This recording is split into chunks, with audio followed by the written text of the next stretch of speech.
Hi guys, అందరికీ welcome to reaction and review videos. So ఈ సిరీస్లో మనం రియాక్ట్ అవ్వబోతున్న 13th షార్ట్ ఫిల్మ్ వచ్చేసి ఏజెంట్ అనమాట. సో దీన్ని మనకి GS movie makers YouTube channel వారు పంపించారు. సో ఈ యొక్క ఫిల్మ్ డైరెక్ట్ చేసింది సాయి అనమాట. ఈ యొక్క షార్ట్ ఫిల్మ్ డ్యూరేషన్ వచ్చేసి టోటల్గా 12 minutes దాకా ఉంది. ఓకేనా, ఇంకేమాత్రం లేట్ చేయకుండా షార్ట్ ఫిల్మ్ చూసేద్దాం.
భరత్ అంతా ఓకేనా?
డ్రగ్స్ మత్తుకు ఓ యువకుడు చనిపోయాడు. సరదా కోసం తీసుకున్న డ్రగ్స్ చివరికి అతడి ప్రాణాలు తీశాయి.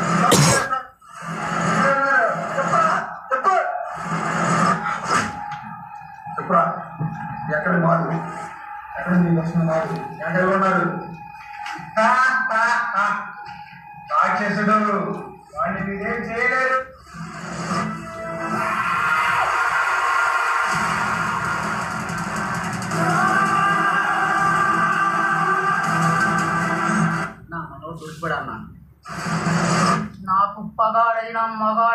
ఎవడు ఉండకూడదు.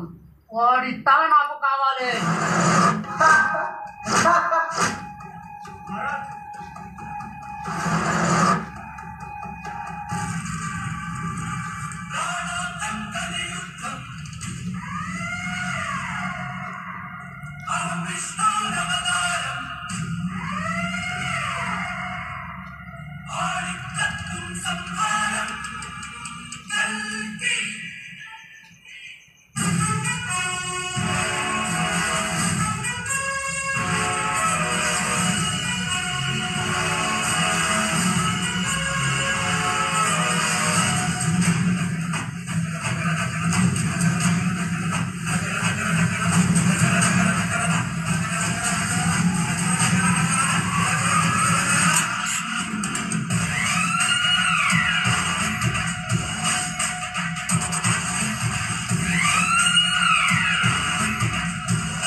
చెప్పాడా?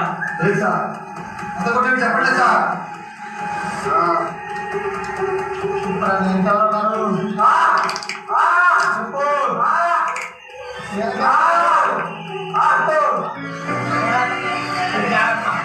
చాలా important. Okay sir.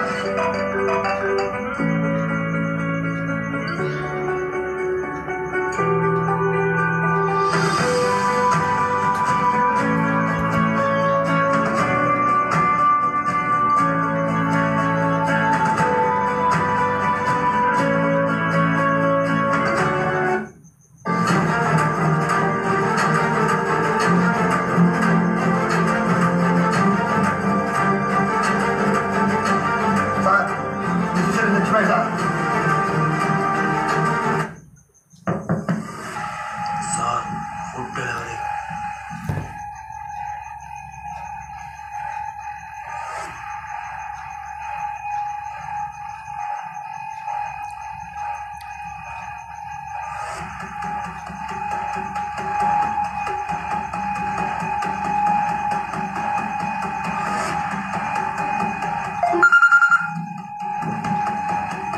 Sir Bharat చచ్చిపోయాడు సార్.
అమ్మ ద్రోహం చేస్తావా?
ఓకే బ్రోస్, మీ ప్రయత్నం చాలా బాగుంది. ఫస్ట్ థింగ్ బాగా నచ్చిన విషయం ఏంటంటే దీంట్లో మీరు చాలా పబ్లిక్ ఉన్న లొకేషన్స్ని బాగా పెట్టారనమాట. వాటిలో బాగా క్యాప్చర్ చేశారు. మీరు తీసుకున్న సీన్కి ఎలాంటి లొకేషన్ కావాలో అలాంటి లొకేషన్స్లోనే వెళ్ళి తీశారు. అది మంచి విషయం, చాలా బాగుంది. అండ్ అది కాక మీరు క్రౌడెడ్ ప్లేస్లోకి వెళ్ళి రియల్గా తీశారు కాబట్టి ఇంకా రియలిస్టిక్ లుక్ వచ్చేసింది అనమాట. కొన్ని సీన్లకి కెమెరా యాంగిల్స్ బాగున్నాయి, ఎడిటింగ్ పర్లేదు. అండ్ ఇంక ఇంప్రూవ్మెంట్స్ విషయానికి వచ్చేస్తే మెయిన్లీ కాన్సెప్ట్. అంటే ఒక కాన్సెప్ట్కి బిగినింగ్ ప్రాపర్ ఎండింగ్ ఉంటుంది యాక్చువల్గా. సో దీంట్లో ఏంటంటే బిగినింగ్ ఎండింగ్ లేవు, మధ్యలో సీన్ ఉందన్నమాట. ఓకే, సో బిగినింగ్ ఏమైంది ఎండింగ్ ఏమైందో లేకుండా మధ్యలో సీన్ ఉండటం వల్ల ఏంటంటే ఒక సీన్ లాగా అనిపించేసరికి దాన్ని ఒక ఫిలిం లాగా కాకుండా జనాలు ఒక సీన్ లా చూసే అవకాశం చాలా ఉంటుంది అనమాట. ఇందులో మీరు తీసుకున్న కాన్సెప్ట్ ఏంటంటే ఒక డ్రగ్ డీలింగ్ చేసే ఒక విలన్ని హీరో ఏజెంట్ చంపేస్తాడు, పైన పట్టుకొని చంపేస్తాడు. ఇది మెయిన్లీ కాన్సెప్ట్ అనమాట యాక్చువల్గా. సో దీంట్లో మీరు చేయాల్సిన ఇదేంటంటే ఫస్ట్ థింగ్ డ్రగ్ డీలర్ ఎవడైతే ఉన్నాడో, ఎవరైతే విలన్ ఉన్నారో అతన్ని ఎస్టాబ్లిష్ చేయాలి. అతను డ్రగ్ డీలింగ్ ఎలా చేస్తాడు, ఎలా తప్పించుకున్నాడు ఇన్నాళ్ళు పోలీసుల నుంచి అనేది కొంచెం మీరు ఎస్టాబ్లిష్ చేస్తుంటే బాగుండేది. అదంతా షూట్ చేయకపోయినా సరే వాయిస్ ఓవర్ ద్వారా అతని గురించి చెప్పటం ఏదో ఒకటి చేయొచ్చు, ఈ డీలింగ్ అంతా కూడా. ఓకే, అప్పుడు మీరు యాక్చువల్ సీన్కి వచ్చేసి ఉంటే ఇంకొంచెం మోర్ పవర్ఫుల్గా ఉండేది. అది విలన్ కనెక్ట్ అయ్యేవాళ్ళు ఫస్ట్ థింగ్. తర్వాత ఏజెంట్ విషయానికి ఎవరైతే మెయిన్ క్యారెక్టర్ ఉన్నాడో హీరో, సో అతను ఈ స్టేజ్కి ఎలా వచ్చాడు, ఒక టీమ్ని ఫామ్ చేసేంత స్టేజ్కి ఎలా వచ్చాడు, అతని గురించి కూడా కొంచెం ఇంట్రడక్షన్ ఇచ్చుంటే కొంచెం ఏవీ లాగా మనకి చూపించున్నట్టయితే అది కూడా మంచి కనెక్ట్ అయ్యేవాళ్ళు ఆ క్యారెక్టర్ కూడా. అప్పుడు వీళ్ళిద్దరికీ ఫేస్ ఆఫ్ ఇచ్చినప్పుడు లాస్ట్లో కొంచెం ఎంగేజ్గా ఉండేది. అది కాస్త మిస్ అయింది అనమాట కాన్సెప్ట్ పరంగా. క్యారెక్టర్ ఎస్టాబ్లిష్మెంట్ అనేది ఉండాలన్నమాట. ఒక క్యారెక్టర్కి మనం కనెక్ట్ అవ్వాలంటే ఆ క్యారెక్టర్తో జర్నీ చేయాలి ఫస్ట్ థింగ్. సో ఆ జర్నీ చేయాలంటే అది మన వాయిస్ ఓవర్ ద్వారా అయినా సరే, లేదంటే అక్కడ ఉన్న విజువల్స్ ద్వారా అయినా సరే ఆ క్యారెక్టర్తో మనం ఆడియన్స్ని కనెక్ట్ చేయాలి. సో ఆ కనెక్షన్ మిస్ అయింది. సో దానివల్ల ఏంటంటే కొంచెం ఆర్టిఫిషియల్గా అనిపించింది ఆ యొక్క ఎలివేషన్స్ అన్నీ కూడా. ఇంకొకటి క్లైమాక్స్లో విలన్ చెప్తాడు కదా హీరోతో, నేనే చంపాను, నేనే చేశాను, మొత్తం నేను సర్వనాశనం చేశానని చెప్పేసి చెప్తాడు. యాక్చువల్గా ఆ యొక్క విలన్ డైరెక్ట్గా చెప్పేదానికంటే హీరోని ఎవడు చేశాడు ఏంటని చెప్పేసి ఇన్వెస్టిగేట్ చేసి కనుక్కొని ఉంటే బాగుండేది అనమాట. ఎందుకంటే ఇది ఒక ఏజెంట్ సినిమా కాబట్టి ఆ టైప్లో విలన్ కనుక్కొని లాస్ట్లో ఇలాంటి ఫైట్ పెట్టుంటే చాలా బాగుండేది.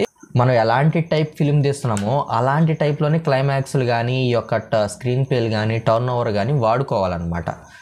లేదు ఒక కమర్షియల్ ఎలిమెంట్లో సస్పెన్స్ పెడతాను, లేదా సస్పెన్స్ ఎలిమెంట్లో కమర్షియల్ పెడతానంటే అది అంతగా సెట్ అవ్వదు. యాక్చువల్గా ఇది ఒక ఏజెంట్కి సంబంధించింది, అంటే ఇన్వెస్టిగేషన్ డ్రామా కాబట్టి హీరో కనుక్కుంటేనే దానికి జస్టిఫికేషన్ ఉంటుంది అండ్ చూసేవాళ్ళు కనెక్ట్ అవుతారు ఏజెంట్ ఫిలిం అని చెప్పేసి. కాకపోతే ఏమైందంటే లాస్ట్లో అతనే చెప్పేసి అంత ఫైట్ చెప్పేసి కమర్షియల్ అయిపోయింది.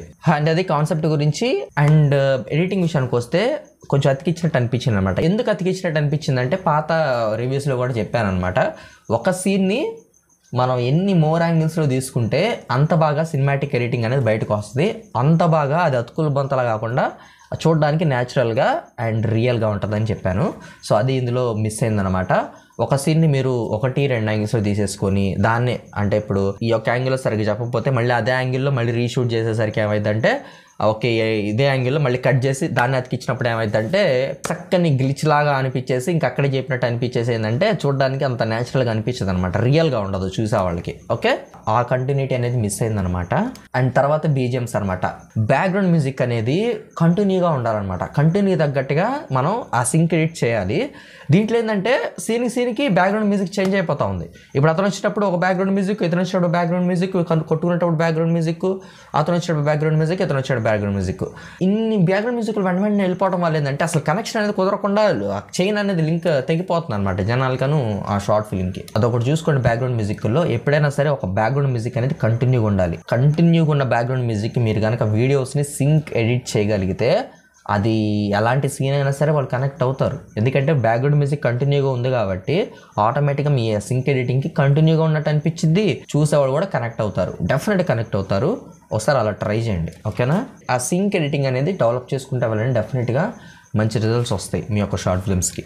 నెక్స్ట్ డబ్బింగ్ కూడా సింక్లో చేయండి. ఆ సింక్లో డబ్బింగ్ చెప్పడానికి ట్రై చేయండి, లేకపోతే డబ్బింగ్ చెప్పిందని సింక్లో కరెక్ట్గా మనోడు మాడేటప్పుడే ఆ యొక్క వాయిస్ వచ్చేలాగా చూసుకోండి అనమాట. అక్కడక్కడ ఏంటంటే కొంచెం ముందుకి వెనక్కి వెళ్ళిపోయింది అనమాట వాయిస్ అనేది, అదొకటి చూసుకోండి. అండ్ నెక్స్ట్ అక్కడక్కడ షూటింగ్ మిస్టేక్స్ ఉన్నాయి అనమాట. అంటే ఒక క్యారెక్టర్ని చంపేసిన తర్వాత ఆ క్యారెక్టర్ మళ్ళీ క్లైమాక్స్లో రావడం. యాక్చువల్ చూసే వాళ్ళకి మనోడి హెయిర్ స్టైల్, ఎవరైతే ఆ క్యారెక్టర్ వైట్ షర్ట్ వేసుకున్నాడో యాక్చువల్ చూసే వాళ్ళకి అర్థమైపోద్ది మన స్కార్ఫ్ కట్టుకున్న వ్యక్తి, ఎందుకంటే అతని హెయిర్ స్టైల్ వల్ల అందరికంటే ఎత్తుగా ఉంది కాబట్టి డెఫినెట్గా కనపడిద్ది అనమాట ఆ యొక్క చేంజ్ అనేది. అతనే అక్కడ ఉన్నాడు తీసుకొచ్చారని చెప్పేసి చిన్న చిన్న డీటెయిల్స్ అనమాట, అవి కొంచెం మైనస్ పాయింట్స్ ఉన్నాయి. నెక్స్ట్ టైం ఏంటంటే ఈ కూడా లేకుండా చేసుకోండి, ఓకేనా? సో అది మొత్తానికి ఒక ఏజెంట్ షార్ట్ ఫిల్మ్ యొక్క రియాక్షన్ అండ్ రివ్యూ. కాన్సెప్ట్ అయితే బాగుంది, కానీ దాన్ని ఎగ్జిక్యూట్ చేసే విషయంలోనే కొన్ని మిస్టేక్స్ అయితే జరిగినాయి అనమాట. నెక్స్ట్ వాటిలో కూడా ఇంప్రూవ్ చేసుకొని ఇంకొంచెం మంచిగా తీయండి, డెఫినెట్గా సక్సెస్ అవుతారు, మంచి అవుట్పుట్ అనేది బయటకు వస్తుంది. ఓకే, సో అది మొత్తానికి guys GS movie makers YouTube channel అనమాట. వెళ్ళి చెక్అవుట్ చేయండి, వాళ్ళ యొక్క వీడియోస్ చూడండి, వాళ్ళ యొక్క షార్ట్ ఫిల్మ్స్ చూడండి. వాళ్ళ యొక్క షార్ట్ ఫిల్మ్స్ నచ్చి మీరు వాళ్ళతో కలిసి పనిచేయాలనుకున్నా, కొలాబరేట్ అవ్వాలనుకున్నా డెఫినెట్గా వెళ్ళి కాంటాక్ట్ అయితే అవ్వండి, కలిసి పనిచేయండి, కలిసి ఎదగండి. అండ్ మరి యొక్క రియాక్షన్ రివ్యూ వీడియోతో మళ్ళీ కలుద్దాం. అంతవరకు నేను మీ యాష్, నమస్తే.